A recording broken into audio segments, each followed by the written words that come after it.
இங்க ஒவ்வொருத்தரும் அந்த அருள் மகிழ்ச்சி அகழ்ச்சியின் நிலையிலையும் நமது குரு காட்சி அருளி அகழ்ச்சியின் பெற்ற பேருண்மை அவன் அறிந்துள்ள அந்த அருள் அனைத்தும் நீங்கள் பெற்று அந்த துருவ நட்சத்திரமாகும் அதில் ஆயுள்கால மெம்பராக அமைந்து சில என்ன குருநாதர் எனக்கு இப்படித்தான் கொடுத்தார், அவர் கொடுத்த வழியில நான் இதை கொடுக்க முடியும், கோடி கணக்கில் பணம் வாங்கி தர்றேன், உடனே நோயெல்லாம் நான் நீக்கி போடுறேன் அப்படின்னு சொல்றதுக்கு நான் இல்லை. நோயை நீக்கிறதும் நோய் உணர்வதும் அது இயற்கை.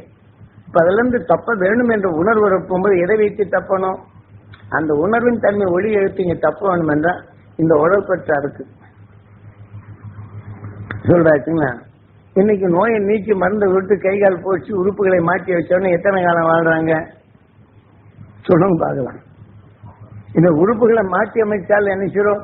இந்த இயற்கையில் செய்த நிலைகள் கொஞ்சம் மாற்றம் என்பது என்னால முடியலையே இப்படி இருக்கு, நான் உறுப்பை மாற்றி வச்சிருக்கிறேன் அப்படி இந்த உணர்வு தோன்றும் போது அடுத்தவங்க இயற்கையின் நல்ல நிலையில் இருக்கணும் பார்த்த உடனே இந்த வேதனை தான் வருது,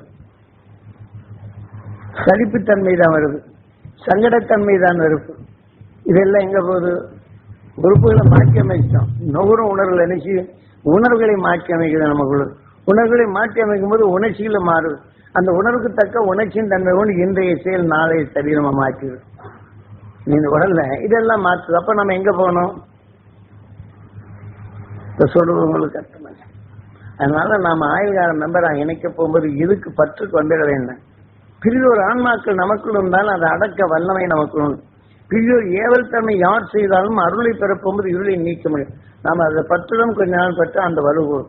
அழுக்கு தண்ணியில கொஞ்சம் இது இருக்கப்படுங்கன்னா அதுல உணர்வும் பசையும் ஜாஸ்தி இருக்கு. நல்ல தண்ணி ஊத்திக்கிட்டு வந்தா அழுக்கு தண்ணி போனாலும் பாக்கி இந்த தண்ணியில நல்ல தண்ணி ஊற்றும் போது கொஞ்சமாவது தொச்சிடும். அந்த உணர்வின் தன்மை ஊற்றி கொண்டு இருந்தா இதை நான் இவ்வளவு ஊற்றி கழுவுனே மறுபடியும் வந்துருச்சுன்னு சொன்னா எப்படி இருக்கும்? இந்த உணர்வை நாம் மாற்றிக்கொண்டே இருக்கும். நமக்கு இந்த உணர்வு சொந்தமா இல்லை, நாம சொந்தமாக்க வேண்டிய உயிர். அந்த உணர்வின் தன்மை ஒளி. இந்த உணர்வின் தன்மை என்றும் ஏகாந்த நிலை என்ற நிலை எதுவுமே நம்மை தாக்காத நிலை. எப்போதுமே ஒளியின் தன்மை கொண்டு இருளை விளற்றும் நிலை.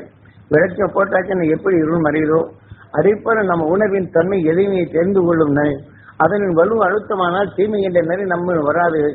அந்த உணர்வின் தன்மை வளர்த்து விட்டால் துரு நட்சத்திரத்தின் ஈர்ப்பட்டத்தில் அதன் உணர்வின் தன்மை என்றும் ஒளியின் தன்மை. இது ஏகாந்த நிலை. ஏகாதசி அப்படின்னா 10வது நிலை அடைப்பும்போது ஏகாதசி. ஏகாதசின்னு நம்ம எங்கேயோ போயிடுறோம். ஏகாந்தமான நிலையில் இருக்கும் எதுவுமே எதிர்ப்பில்லாத நிலை ஏகாதசி. அத வைகுண்ட ஏகாதசி அப்படின்னு. இங்க ஏகாதசின்னா இங்க நம்ம பூமியில வாழக்கூடியவங்க, ஏகாதசினா பரம அதாவது பிறருடைய தீமைகளை எண்ணாதபடி நமக்குள் சந்தோஷமான நிலை.